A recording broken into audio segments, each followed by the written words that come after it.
Hello les réseaux, hello les amis, j'espère que vous allez bien. J'espère que vous allez bien. Moi ça va pas terrible.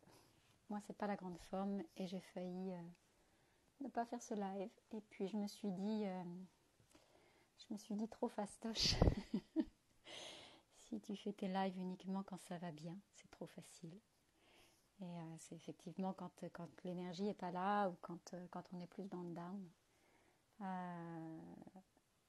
Des moments où on a plus envie de se mettre dans une bulle, c'est plus compliqué à ce moment-là, d'aller se montrer sur les réseaux et de partager. Et en même temps,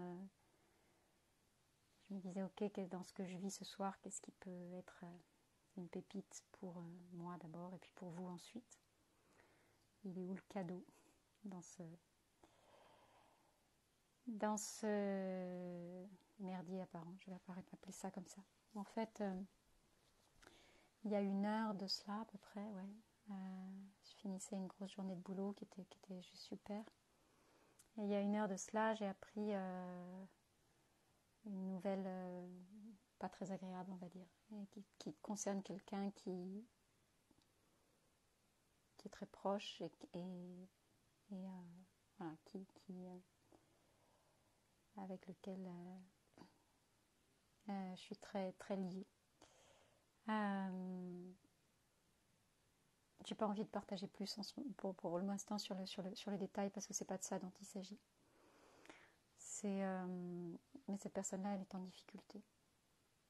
Elle est en difficulté. Et j'ai vu en fait que ça générait chez moi une... Coucou Guy, c'est bon de te savoir là. J'ai vu que ça générait chez moi une grosse charge émotionnelle.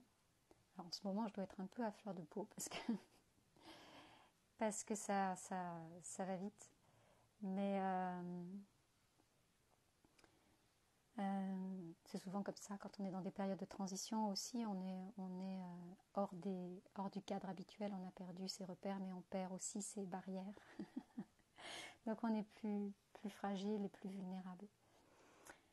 Et donc cette personne-là qui est dans une situation très inconfortable, et ça me touche par effet de ricochet. Et je me rendais compte, en fait, je me disais que quand je voyais là dans la maison dans laquelle je suis, la propension des personnes qui m'entourent à surréagir tout de suite, à créer tout de suite soit du drama, ou à chercher des explications, ou à construire des plans avec le mental, ou à vouloir absolument parler du sujet, comme s'il y avait besoin de commenter le film pendant le film. Et moi aujourd'hui je réagis tout à fait différemment, c'est-à-dire que quand je sens qu'il y a de la charge émotionnelle qui est là pour moi, je sais que tout ce que je vais pouvoir dire ou tout ce que je vais pouvoir faire, ce sera pas moi, ce sera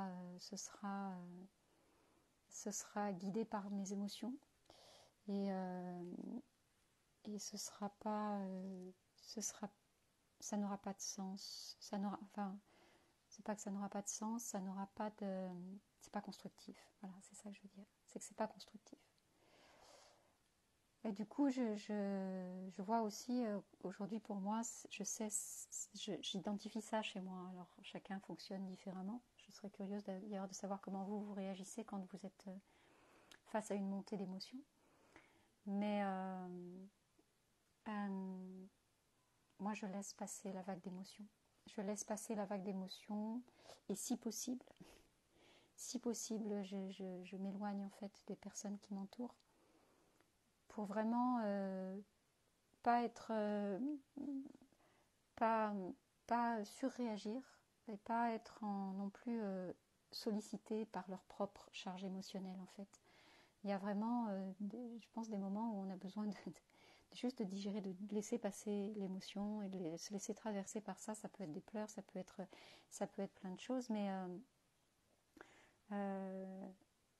même la colère en fait, la colère c'est toujours mieux d'aller la déverser en allant donner des coups de pied dans un ballon qu'en criant sur quelqu'un.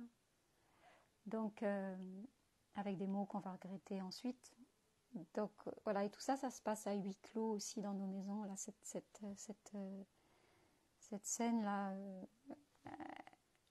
enfin voilà, qui s'est déroulée devant moi et dont j'étais aussi acteur là il y a 1 heure de ça. Je me disais, c'est ça qui se passe dans les maisons, c'est ça qui se passe entre les murs de nos maisons, c'est ça qui se passe à huis clos en fait et qu'on ne voit pas. Toutes ces tensions du quotidien, tous les aléas de la vie, tous les moments compliqués, tous les moments douloureux, voilà. Il y a tellement de choses qui se passent au sein de nos murs en fait, et notre maison, elle est à la fois le témoin de tout ça, mais elle est aussi le réceptacle de tout ça. Donc, comment on fait en sorte aussi que toute cette énergie-là, elle stagne pas dans nos murs et elle stagne surtout pas à l'intérieur de nous aussi. Et je vois avec quelle vitesse ça peut s'embraser en fait et créer vraiment des situations complètement surréalistes entre les personnes parce qu'il y a eu un mot trop, parce que voilà, et on part très très vite dans le drama.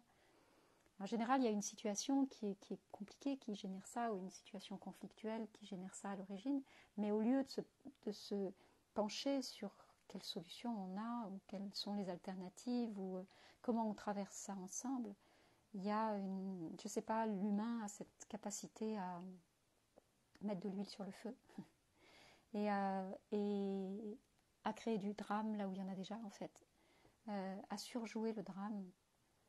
Et voilà, c'est ça, cette réflexion-là que j'avais tout à l'heure en me disant, mais je comprends de mieux en mieux aussi pourquoi moi j'ai souvent besoin de vivre les choses à l'écart. Je suis de plus en plus, en tout cas, sensible. Je pense que c'est mon métier aussi qui m'amène à ça, mais à force d'être en connexion permanente avec tout ce qui m'entoure, il y a quelque chose de l'ordre de l'intransigeance qui vient chez moi, c'est-à-dire que je ne peux plus, en tout cas je ne peux plus être entourée pendant une durée longue de personnes ou de choses toxiques alors je dis pas du tout que les personnes avec qui je suis aujourd'hui sont toxiques, c'est pas du tout ça que je dis. Je dis juste que ouais, d'être je cherche mes mots, d'être juste en éveil sur ce qui se passe quand nos émotions nous traversent. C'est pas le moment de prendre la parole, c'est pas le moment de mettre des mots, c'est pas le moment de poser des actions. En général, on dit que la nuit porte conseil, mais ouais, juste d'aller poser ça, de se laisser traverser. Il ne s'agit pas de bloquer nos émotions et de les empêcher de s'exprimer, c'est pas du tout ça. Mais de ne pas faire de l'autre un punching ball et de ne pas faire de l'autre un déversoir. Et surtout de chercher les solutions. Pour moi, c'est un réflexe de plus en plus, vraiment. Et quand je vois que c'est pas ça qui est là, je vais faire un tour, quoi. Je vais prendre l'air. C'est que j'ai rien de bon à apporter, c'est que j'ai rien de bon à proposer. Donc, no way, quoi. No way. Et quelle est ma contribution à ce moment-là dans telle situation? Parfois, le silence, c'est la plus belle contribution qu'on puisse avoir ou qu'on puisse faire. Parfois, juste prendre l'autre dans ses bras, c'est la plus belle contribution. Il n'y a pas besoin de tout expliquer, de tout comprendre, de tout analyser, toujours de tout conseiller, de refaire le film. Ça aussi, parce que la culpabilité. Je vois beaucoup de personnes autour de moi là qui souffrent énormément de culpabilité. Et ça se manifeste tout le temps, tous les jours. Sur des micro-détails, mais aussi sur des choses qui sont plus sensibles, des sujets qui sont plus sensibles.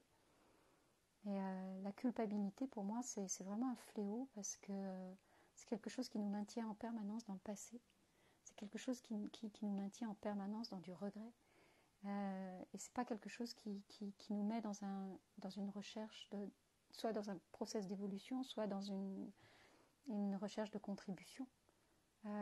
C'est très enfermant, la culpabilité. C'est quelque chose qui est absolument terrible. C'est terrible, j'imagine, à porter. J'ai pu moi ressentir de la culpabilité aussi à certains moments de ma vie. Mais c'est terrible aussi pour les personnes qui sont autour, en fait, parce que la culpabilité comment dire, elle, elle touche l'environnement. Quelqu'un qui culpabilise va faire porter ça à son entourage. Donc c'est toujours, je trouve vraiment, voilà, c'est un, je sais pas ce que c'est que ce truc-là. C'est très très humain.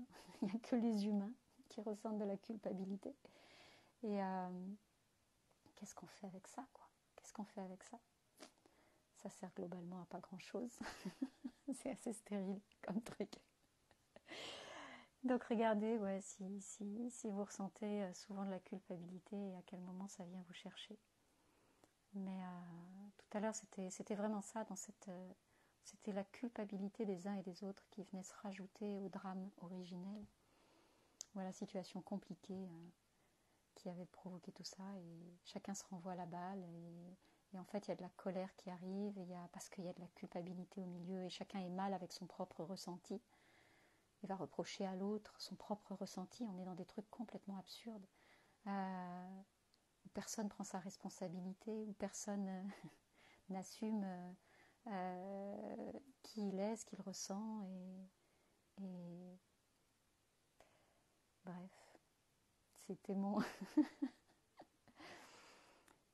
partage du soir, mon énergie, mais voilà, je voulais vous partager ça aussi parce que je suis aussi confrontée à ces moments-là.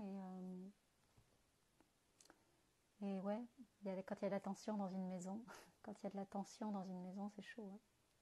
C'est chaud, et je sais combien c'est chaud. Et moi qui vous dis souvent, les disputes, c'est à l'extérieur de la maison.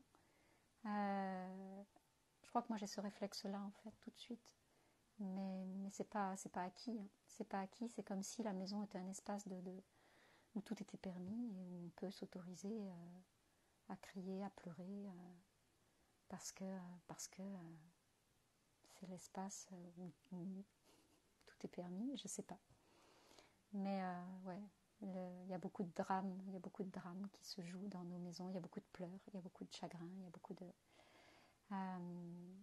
alors que nos maisons, elles sont là pour nous réconforter d'abord, et puis nous aider à nous ressourcer, à retrouver le sommeil, à reprendre de l'énergie pour aller construire autre chose dès le lendemain ou l'heure d'après. Voilà. Donc, ne faisons pas de nos maisons des endroits conflictuels, ou des endroits où le drame aurait droit de cité, en fait. Aucune raison pour ça.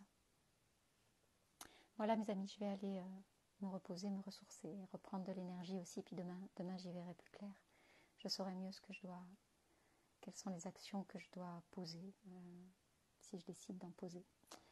Je vous souhaite une belle nuit, je vous embrasse fort, et je vous dis à demain.